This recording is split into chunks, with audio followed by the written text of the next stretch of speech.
Nuestro programa 360 continúa rumbo a la elección del próximo 6 de diciembre. ¿Quién ganará? Las fuerzas revolucionarias, las fuerzas de la oposición. ¿Qué propone cada uno de los sectores ante una situación tan singular como la que está viviendo Venezuela en plena guerra contra el imperialismo norteamericano? Pues bien, esto lo estaremos conversando en esta parte de nuestro programa 360 con un candidato muy especial, un candidato que seguramente ustedes conocen por su participación en el programa Zurda Conducta. Nos referimos a Ricardo González, mejor conocido como Ricardo ZK. Bienvenido. Bueno, muchísimas gracias, Boris, por la invitación a 360, como siempre, este programa que ha fungido de una gran fuente de información veraz y oportuna, que más allá de la consigna siempre está ahí en la primera línea, ¿no? Apenas sale una noticia, una actualización de algún contenido, está 360 metido en la primera línea de combate. Ricardo, ¿cómo es esta historia que tú terminaste siendo candidato a la Asamblea Nacional? Un personaje tan mediático y tan combativo como tú. ¿Qué te motivó a incursionar en este mundo de la política? Fíjate, no hay una motivación así como que yo dije voy a ser candidato, me levanté en la mañana y dije quiero ser candidato y apareció ahí Chazam y me colocó, no, esto es una responsabilidad. Yo milito en un partido que es el Partido Socialista Unido de Venezuela, es la principal fuerza política de la nación, una estructura, bueno, que fundó nuestro comandante Hugo Chávez y que, bueno, me brindó la oportunidad y la responsabilidad, sobre todo, más allá de la oportunidad de representar al pueblo de Venezuela en esta, lo que llaman la plancha electoral, digamos, de voto lista nacional para representar al PSV y al Gran Polo Patriótico. Has comentado que una de las líneas que tú pretendes desarrollar es precisamente el tema de la guerra mediática, la guerra que se da en las redes sociales, en los medios digitales, y esto es particularmente significativo si se toma en cuenta que además de candidato, tú también eres director de Red Radio, un movimiento de información digital que ha tenido un impacto bastante fuerte en la escena mediática nacional. ¿Cuáles son tus propuestas en torno a esto? Sí, la gente pregunta muchísimo sobre el tema de las propuestas, ¿no? Y una de ellas es cómo nosotros desde Venezuela hacemos para combatir la posverdad, cómo hacemos para combatir todas esas matrices de opinión que se generan para intentar conmocionar o para intentar alterar a la población con la finalidad de desestabilizar pues la nación. Nosotros estamos planteando la necesidad de la revisión de cómo funcionan las redes sociales, de cómo inciden en la psiquis de la población y cómo regular esos mensajes. Por ejemplo, en este momento se cometen estafas, Boris, se cometen cualquier cantidad de delitos, maltrato psicológico, agresiones a la mujer, bullying a los niños, la pedofilia en el caso del Twitter es algo completamente visible y nefasto además. Y nuestro compendio jurídico, bueno, se encuentra lamentablemente atrasado para enfrentarse a estos retos de estas nuevas técnicas, de estas nuevas tecnologías, de comunicación e información. Entonces, por ello nos vemos obligados, bueno, no solamente a regular para bien, sino también a trabajar en función del fomento, bueno, de que se actualicen los compendios universitarios para que los jóvenes puedan crear, además de las nuevas regulaciones, nuevos espacios no solamente de trabajo, sino nuevos espacios de investigación para el desarrollo de estas TIC desde acá, desde Venezuela. También hay otro elemento, y es que el periodismo alternativo no está reconocido, Boris, dentro de la legalidad venezolana como tal, sino que se mantiene como el derecho a la expresión, el derecho a la libertad de expresión y no como un ejercicio de una profesión como tal cuando tenemos compañeros que no son egresados de escuelas de comunicación, que no son egresados de escuelas de periodismo, pero que ejercen a cabalidad el periodismo alternativo, que ejercen a cabalidad la comunicación, lo que actualmente se conocen como influencer, como community manager. Todo ello debe pasar por la legalidad venezolana a fin de que estas personas no se atribuyan funciones de promoción de odio, de promoción de delito y también, bueno, que hay una cantidad importante de plata por allí que no pasa al fisco venezolano y que debe ser regulada por nuestra legalidad o por nuestra Asamblea Nacional. Yo creo que nadie puede dudar de la pertinencia de la aprobación de instrumentos jurídicos que vayan en esa dirección, pero ¿crees que realmente se pueda lograr? ¿Ha habido algún país o algún referente en el mundo que haya logrado lo que tú pretendes impulsar dentro de la Asamblea Nacional si resultas electo?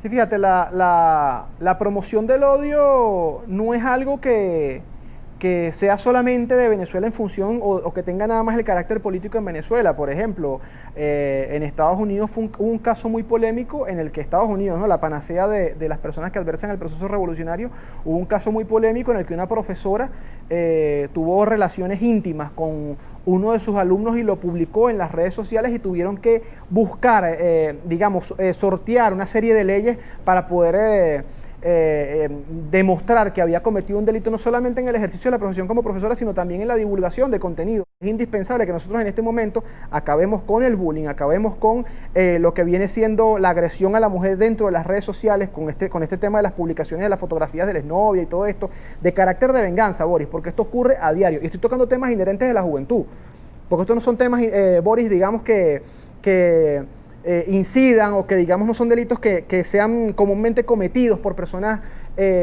adultas como tal, que estén en estado de madurez, sino son delitos que se cometen dentro de la juventud y que nosotros debemos regular para que no sean catalogados como delitos menores. A propósito de este tema que tú tocas, hay lo que se denomina un compendio de temas candentes que muchas veces escapa al debate político en la Asamblea Nacional. ¿A qué me estoy refiriendo? Por lo menos la diversosexualidad, el tema de la legalización de las drogas y también la postura en cuanto a lo que es el reconocimiento de las nuevas figuras que vienen representadas en el matrimonio igualitario. ¿Cuál es tu postura en torno a estos temas? Mira, como candidato a la juventud, Boris, yo soy padre de un nene de 2 años, tengo 33 años, o sea, sé lo que es ser padre y además sé lo que es ser joven. Para la gente que de repente tiene cierta edad y dice que uno no sabe de los temas que está conversando o que uno aún le falta vivir. Creo que si nosotros hablamos de una revolución que representa a la juventud, tiene que ser una revolución que se mantenga a la vanguardia jurídica, sobre todo en comparación con las luchas internacionales. Y creo que el Estado venezolano se está quedando un poco atrás en comparación de países, por ejemplo, como Argentina, como Brasil, como Argentina y como Brasil, en materia de lo que es la equidad de género, en la materia de lo que es el derecho de la mujer. Por ejemplo, en el escenario internacional está el debate sobre la propiedad del cuerpo de la mujer, que se denomina comúnmente como el tema del aborto. Y bueno, también está en debate el tema del matrimonio igualitario, que son una lucha que viene abanderando la comunidad sexogénero de diversidad. Tenemos en este momento en el Partido Socialista Unido de Venezuela un candidato transexual o transgénero, tenemos varios candidatos del movimiento LGBTIQ, y es indispensable, Boris, que no solamente se les dé participación o que se les dé representatividad, sino que también haya un carácter de protagonismo. También hay muchos jóvenes, Boris, que se me acercan, y muchas madres sobre todo, que se me acercan a discutir el tema de la legalización del cannabis en su carácter y en su propiedad medicinal. ¿En qué sentido? En el efecto que esto tiene sobre personas que han sido, que sufren pues de enfermedades como cáncer, VIH, Boris, y también, bueno, en Venezuela ocurre el hecho, es un secreto a voces, si se pudiera decir de esta manera, que hay madres que no pueden cancelar el tratamiento anticonvulsivo, los antiepilépticos para los niños que sufren de autismo, entre otras complicaciones o entre otras patologías, y resulta, Boris, bueno, que tienen que apelar a tratamientos paliativos, a tratamientos homeopáticos, y en este caso recurren al CBD, que es el cannabidol, que es uno de los compuestos del cannabis. Es decir, esto no estamos hablando de, Boris, fomentar acá leyes que no hayan sido discutidas en otras naciones, que hayan maltratado, que hayan sometido y que hayan destruido sociedades en otros países. Estamos hablando de leyes que son vanguardia en el mundo, pero además estamos hablando que si es una revolución joven,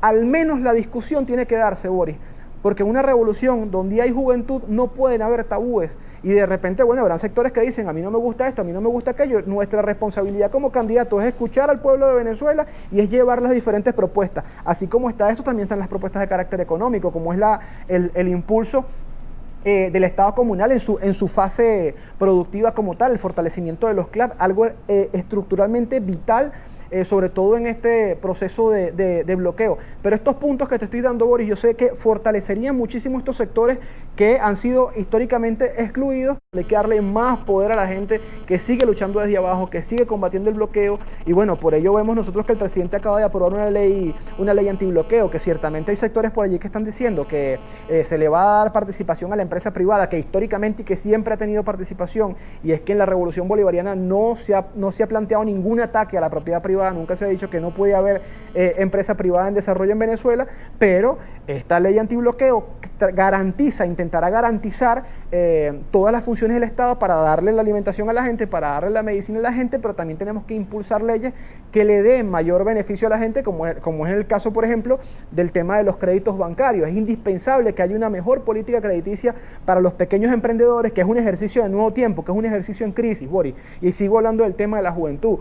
¿Cuánto chamo por ahí no hay, cuánta muchacha por ahí no hay que en medio de esta crisis económica se ha planteado un emprendimiento de carácter, en materia de comida, o se ha planteado un emprendimiento sobre todo con el tema de la ropa, sobre todo con el tema de lo que son las prendas de vestir, digamos, la confección, porque sale mucho más barato comprar ropa producida en Venezuela que importar, pero además se le está dando valor agregado a un producto en Venezuela y se está, digamos, generando una nueva empresa. Bueno, yo creo que todas esas experiencias hay que impulsarlas. O sea, hay un aparato industrial pequeño, esas llamadas pymes que se están desarrollando en Venezuela. Ahora, el eje central de estas elecciones, y hay que decirlo antes de que finalice la entrevista, Boris, hay que decirlo en cada sitio donde nosotros nos paremos, el eje central de esta entrevista es restituir las funciones de la Asamblea Nacional, que es legislar para que los venezolanos tengamos una mejor calidad de vida y no para construir una asamblea en lo que significa una embajada norteamericana para colocar las manos sobre nuestros recursos. Y yo saludo, Boris, y celebro el hecho de que hayan surgido nuevos sectores dentro de la oposición, que no es una oposición construida por Maduro. Y a mí me encanta utilizar el discurso de la derecha, ¿no? Me encanta robarles allí el discurso. No es una oposición construida por Maduro, no es una oposición hecha a la medida, porque el punto de vista filosófico, el punto de vista de clase y el punto de vista de lo que significa la estructura económica o el planteamiento económico para abordar los problemas de la nación, hay un divorcio total de las fuerzas revolucionarias a esta oposición, pero los tipos están interesados, Boris, en participar en el rescate de los activos que están en el extranjero, que se los robó nada más y nada menos que Juan Guaidó, y perdóname la grosería en el espacio. La oposición que va democrática, si pudiéramos decirle que está interesada en estas elecciones, que va a participar en estas elecciones, está interesada en legislar y construir leyes, por ejemplo, para combatir el ataque a la moneda o la devaluación, como ustedes le quieran llamar, o la inflación o la hiperinflación inducida. El hecho es que están interesados en combatir y en pelear para devolverle el peso al salario del venezolano. La oposición tuvieron 5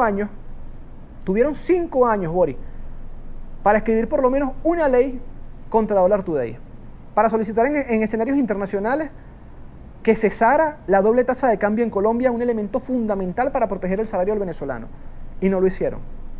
Tuvieron 5 años para aprobar o para apoyar al menos un aumento de salario, para solicitar un aumento de salario, y la única propuesta que hubo fue de José Guerra dolarizar la nación. Tuvieron 5 años, Boris, para así sea presionar y establecer acuerdos, como se está haciendo en este momento con un sector de esa llamada rebelión de las regiones que encabezan algunos diputados de la Asamblea Nacional. Tuvieron 5 años para establecer acuerdos políticos para esas elecciones que ellos llaman equilibradas, justas, libres, o para participar en la selección del CNE que hoy lleva nuestro poder electoral. Y ellos decidieron, Boris, vender los intereses de la nación. Ellos decidieron entregar el dinero que estaba en el extranjero, que hoy estamos enfrentando una crisis, por ejemplo, que los niños que tienen problemas de médula y que requieren trasplante de hígado, que están en el extranjero, no los hemos podido operar. Y yo no voy aquí a hablar mal de nadie, no voy a decir que este se robó, aquel se robó los reales. La gente aquí sabe lo que ocurrió en Venezuela. Pero la persona que diga que el chavismo no tiene moral para ir a un proceso electoral, la persona que diga que el chavismo no tiene moral para ir a pedir el voto a la calle, tiene que verle la cara al vecino, que forma parte de la fuerza de la revolución, que forma parte del CLAP, que forma parte de la milicia, que se mata todos los días en la calle, Boris, para que la gente tenga el gas en su casa. Y estoy hablando del poder popular, para que la gente tenga un programa de alimentación que se llama CLAP, que aún en los momentos de mayor dificultad el presidente sigue impulsando, y para que la gente sea escuchada, Boris, porque todos los procesos de lucha política exitosos en Venezuela, incluso las protestas por el derecho a los servicios públicos, son encabezados y son, digamos, direccionadas y están bien conversados y están con los compañeros del Poder Popular. Aquí Pero, no ocurre Ricardo, nada en las calles, aquí no ocurre nada en los barrios, Boris, que no sepa el tejido social de la revolución. Ricardo, tú eres una figura mediática. Sí, señor. Y eres una figura que así como genera adhesiones, también genera rechazo. Claro. Y en estas elecciones no solamente van a votar los chavistas, sino que también están convocados a votar por parte de la oposición. Si a mí no me gusta Ricardo González, si a mí no me gusta Red Radio, si a mí no me gusta Zurda Conducta, ¿por qué debería votar en estas elecciones? Bueno, lo primero que deben hacer es no dejar de ver Zurda Conducta si no les guste. O sea, si sea para criticarlo, además que si lo dejan de ver, a mí me despiden y yo tengo un hijo que mantener. Así que les agradezco, bueno, tengo dos. Les agradezco por favor que no dejen de ver Zurda Conducta, ni dejen de ver Red Radio.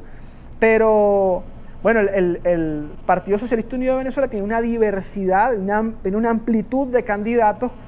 Por ejemplo, está el compañero de Fede Industrias, en este momento no recuerdo el nombre, le mando un abrazo de acá, está el compañero, Camacho. Sí señor, bueno, que tiene una visión clara de lo que es el desarrollo empresarial en Venezuela. Alguien que diga que las empresas de Orlando Camacho o los compañeros empresarios que impulsan la propuesta de Orlando Camacho, que no es digamos que no son empresas exitosas, bueno, tendrán que pararse allí frente a la fábrica y decir que no funciona, ¿me entiendes? O sea, aquí, al que le gusta la discusión, el debate empresarial dentro del Partido Socialista Unido de Venezuela, tiene alternativas. Al que le gusta el tema de la juventud, tiene alternativas dentro del Partido Socialista Unido de Venezuela. Los medios de comunicación tienen alternativas. Ahí está la compañera Tania Díaz, estoy yo, ahí está el profesor Arle Herrera. Al que le gusta la poesía, al que le gusta el trabajo de campo, al que le gusta la lucha popular, la lucha territorial, al que le encanta, incluso tenemos compañeros expertos en materia de seguridad y defensa de la nación que vienen de las Fuerzas Armadas, ya son funcionarios retirados, entre ellos el compañero Rodríguez Cabello, entre ellos el compañero Suárez Chou y el compañero Bielma Mora, que son expertos en materia de seguridad y defensa de la nación. Bueno, Bielma Mora ahorita está metido de cabeza con el tema de los sectores y los grupos religiosos, ¿no? Al que le gusta el debate religioso, que considera que la Constitución Nacional, que la Constitución de Venezuela no está actualizada en función de las expresiones culturales, religiosas, espirituales de Venezuela, tienen el compañero Bielma Mora una voz que va a defender digamos, cada una de sus organizaciones o de sus planteamientos. También está el polo patriótico, hay que reconocerlo. O sea, está la gente del PPT que viene con un trabajo bastante interesante territorial y en materia sindical histórico. También tenemos la gente de Hora, que viene haciendo un trabajo con los grupos religiosos cristianos desde hace bastante tiempo. Es decir, hay una gran diversidad de factores y de sectores que están confluyendo dentro de la revolución, pero también hay una alternativa, Boris, y no hay que decir que no, y para eso es la democracia. Si a usted no le gusta la revolución, usted tiene todo el derecho de votar por el partido que usted le dé la gana. ¿Por qué motivo? Porque para eso nosotros estamos convocando elecciones, para que la gente se exprese, para que el pueblo se comunique con el poder legislativo, con este nuevo poder legislativo, y le diga a usted, al poder legislativo, cuál es el rumbo que usted desea que tome la nación. Yo recuerdo en el año 2015 que un sector, y eso es importante, decía el presidente Hugo Chávez, el balance es fundamental, el reconocimiento de las victorias, pero también el reconocimiento de las derrotas, Boris. Y a mí no me cuesta decirlo. Acá Venezuela le dio una orientación, el pueblo le dio una orientación, bueno, algunos equivocados, algunos confundidos, otros, bueno, por efecto de aquella última cola, ¿no? Aquel ataque brutal contra el estómago de la población, y lo digo de esta manera porque fue lo que hicieron, atacaron directamente la alimentación de nuestro pueblo. Y la gente se expresó, y la oposición no supo administrar su victoria, y la oposición no supo leer cuál era el rumbo que la gente le estaba pidiendo. De repente alguna modificación de leyes, de repente alguna transformación allí del poder legislativo. Estamos nosotros obligados a leer en este momento qué es lo que quiere la población de Venezuela. ¿Y qué quiere la población de Venezuela? ¿Qué dirías tú? ¿Qué es lo que quiere la gente? Yo creo que leyes de avanzada, hermano. Leyes de avanzada en función del poder popular, leyes de avanzada en función, lo decía Luis Rito García, que tengan que ver con la Contraloría, que tenga que ver con revisar los procesos económicos, que tenga que ver con revisar los procesos políticos. Más participación está pidiendo la gente de Venezuela, está pidiendo nuestro pueblo, más reconocimiento está pidiendo nuestro pueblo, pero todo esto se traduce en una sola palabra: más poder. El pueblo de Venezuela se acostumbró, y qué maravilla, a que el mayor poder que hay para la ejecución de la política económica y para la construcción de la política, Boris, la construcción de la política, es decir, la construcción del sentido de nuestra sociedad y de la orientación de nuestra sociedad, yace y reposa sobre los hombros de nuestro pueblo, Boris. Aquí se le consulta sobre todo a las personas. ¿Qué es lo único que no se le consulta? Si va a haber bloqueo o no va a haber bloqueo, no se le consultaron a la gente, fue un debate trasnochado dentro de la Asamblea Nacional, si va a haber o no van a haber congelación de los activos en el extranjero, si este señor va a seguir o no va a seguir siendo el presidente de pantomima. Eso no se lo consultaron a la gente. Eso no se lo consultaron a la gente. ¿Qué si consultamos nosotros? ¿Cuál es nuestra constitución actual? Si la gente quería una constituyente y la gente que llega, la constituyente no ha trabajado, hermano, que se metan en Google y que busquen el resumen de gestión. Entre 12 leyes aprobadas, más de 50 acuerdos, más de 60 decretos. Pueden revisarlo sin ningún tipo de problema. Se le está haciendo ahora una consulta nacional sobre qué tipo de leyes quiere priorizar la gente en esta nueva Asamblea Nacional y sobre todo, Boris, se le consulta a la juventud, que eso es vital. ¿Por qué motivo? Porque más allá del carácter discursivo que pueda haber sobre la figura de la juventud en una sociedad, existe la realidad de que la juventud siempre trae planteamientos nuevos, desde el punto de vista filosófico, planteamientos nuevos. La juventud no tiene el tabú de la vieja generación con el respeto a los mayores, pero ellos en algún momento fueron jóvenes y transformaron la sociedad en la que vivían.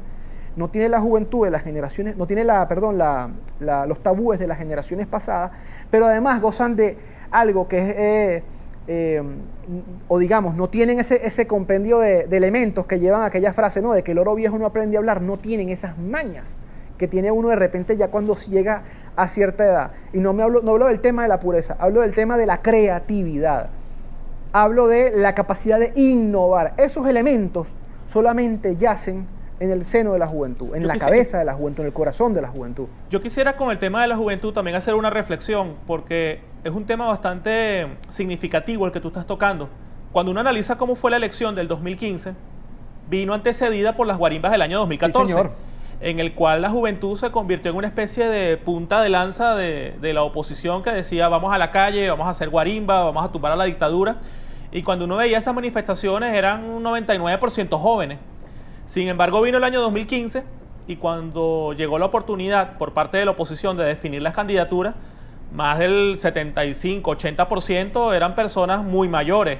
Y esa juventud que salió a la calle a protagonizar por parte de la oposición las guarimbas, simplemente no se vio reflejada. A tal punto que el que resulta electo como primer presidente de la Asamblea Nacional Opositora es Ramos Aluc, que tiene más de 40 años de parlamentario y que era cualquier cosa menos joven. ¿Podrá ser esta elección una verdadera alternativa real para la juventud? Mira, desde el punto de vista del chavismo, te dije, más del 40% somos jóvenes. Y hay compañeras como María León que tienen una juventud eterna, ¿no? Pero es interesante, ¿no? ¿Qué fue lo que hizo la oposición? Habría que revisar. En el año 2015 llamaron a los jóvenes en el 2014 a que protestaran, luego macollaron, como dice uno en el argot popular, la Asamblea Nacional, sacaron a los jóvenes y los colocaron de suplentes. Dejaron ese montón de jóvenes que habían guarimbiado, que habían cometido actos terroristas en la prisión. Y bueno, tuvo que venir el presidente Nicolás Maduro a abogar por todos en este proceso de indulto. Usaron a los jóvenes como carne de cañón en el año 2017. Le dijeron a los jóvenes que se fueran de Venezuela porque no había futuro y los abandonaron en el extranjero. Que hasta para eso es importante la Asamblea Nacional. Porque ¿desde dónde fue que se destruyó todo el aparataje diplomático de Venezuela, Boris? ¿Por qué, por ejemplo, en el caso de Perú y en el caso de Chile, nuestros jóvenes que se encuentran allá, que son una gran cantidad de jóvenes que se encuentran allá, no tienen un consulado, no tienen una sede diplomática a la cual acudir para pedir, por ejemplo, el retorno a Venezuela? Y hemos tenido que abrir algunos espacios especiales y felicito a la Cancillería venezolana para que los jóvenes puedan ingresar al programa Vuelta a la Patria para traerlos en vuelos humanitarios. Bueno, y a Conviasa también, ¿no?, que los ha venido trayendo. Sí, no, evidentemente, Conviasa, la aerolínea sancionada, o sea, que va hasta Miami a traer a los jóvenes allá, pero por ejemplo, nosotros en Estados Unidos no tenemos cómo velar por los intereses de los jóvenes venezolanos a los que ellos mismos les dijeran que se fueran de Venezuela porque no tenían futuro. Entonces, nosotros le decimos a la juventud de Venezuela, vénganse acá a Venezuela, vamos a reconstruir la nación, que no destrozamos nosotros. Recordemos los años mozos. Yo veía las cuentas que tratan de influenciar a la juventud en este momento, Boris, que decían, bueno, recuerden la autopista cuando hacían las navidades en la autopista de Venezuela y salían ese montón de avisos, que si el aviso de Banesco, que si el aviso del Santa Claus y toda la cosa que trataban de venderle a la gente en publicidad. Y eso fue en el año 2015. Lo que están tratando de venderle a la gente como la Venezuela soñada de la Cuarta República es del año 2015, un año antes del bloqueo.